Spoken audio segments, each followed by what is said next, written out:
Hello, my name is Marina Vergala, and this is my guide for the Everyday Manager. It is crucial to stress the fact that everything in the world is changing, and I have made a guide with a few points and tips I feel are important for managers to know and consider. I got these tips from reading the Who Moved My Cheese book. There are a few things to consider about change.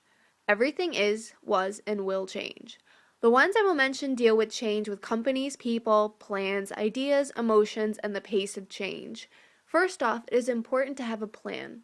Managers should have a set of guidelines to follow for when change happens. The transitions may be slight or drastic, and the time needed for this will vary, depending on the person. No matter the size of the change, it will ultimately affect the whole company. Have some rules of thumb ready for when this happens. Number 2.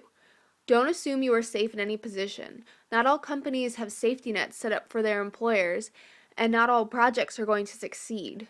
Having a plan mentioned earlier will help you see that not everything runs as smoothly, even when it's forecasted to.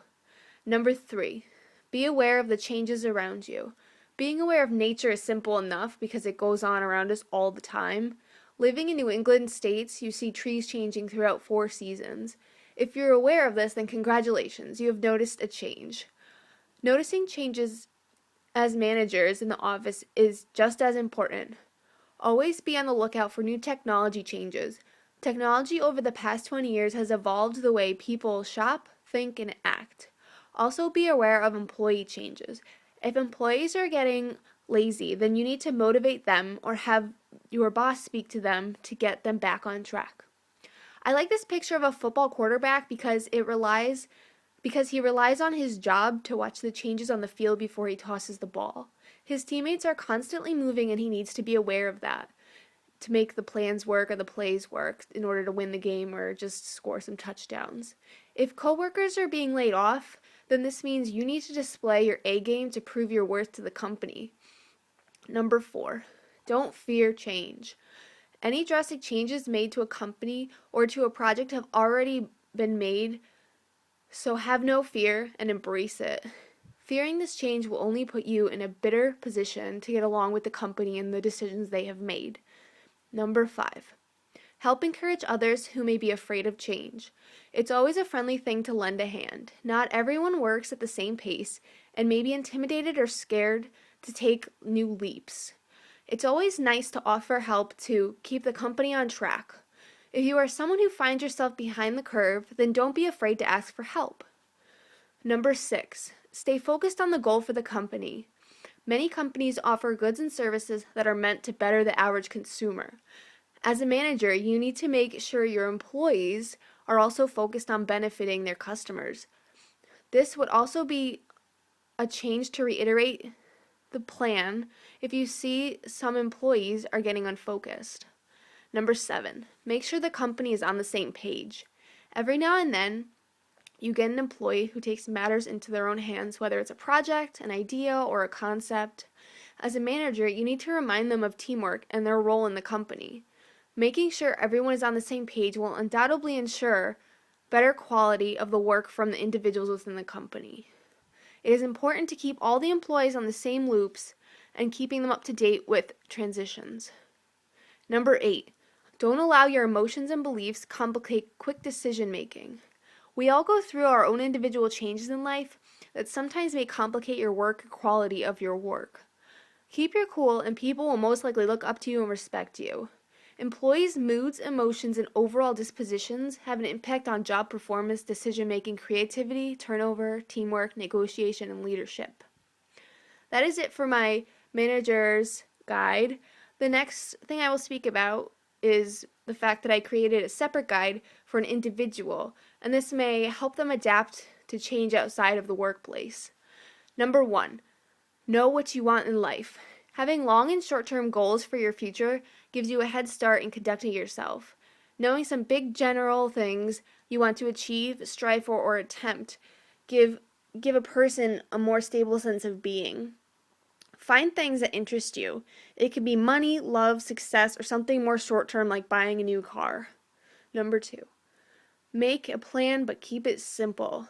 The goals you want to attain need to have some thought of how to go about your plan. Organize these goals in a practical manner that makes sense to you. Number 3, don't be afraid to stray off the path. Just because you may want one thing to happen doesn't mean that other things will change in the process. These changes may take you off your course, and with details in your goals you may want to attain. This can be a good thing, and you may find yourself in a more favorable outcome.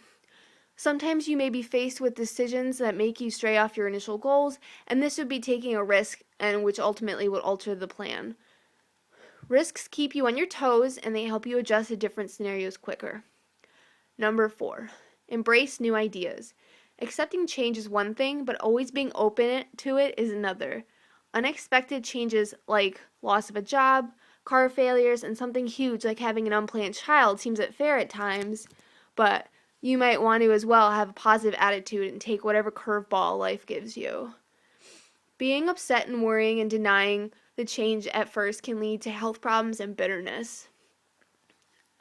Number 5, don't put all your eggs in one basket. This ties in well with number 2 mentioned in the organizational guide.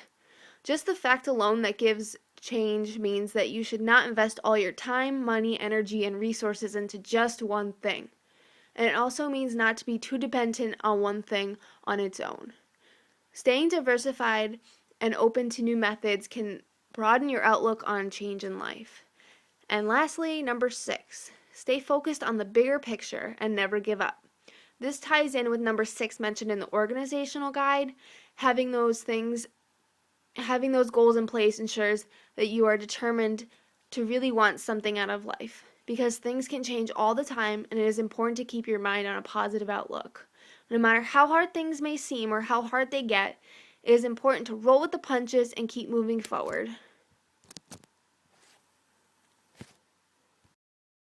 After reading the Who Moved My Cheese book, I decided that I am most like the character Haw.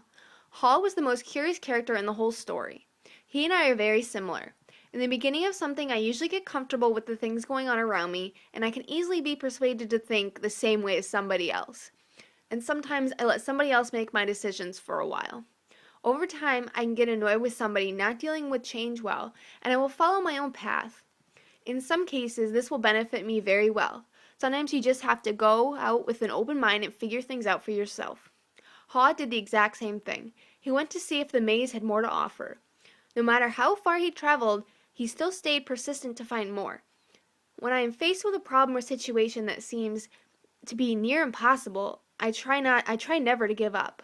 If my course of direction works, I am quick to tell others because I want them to benefit as well.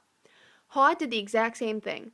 Haw took a big risk by going into the maze, no matter how scared he was, and every now and then he would find little bits of cheese. No matter how much effort he put into finding those bits, he still shared them with him.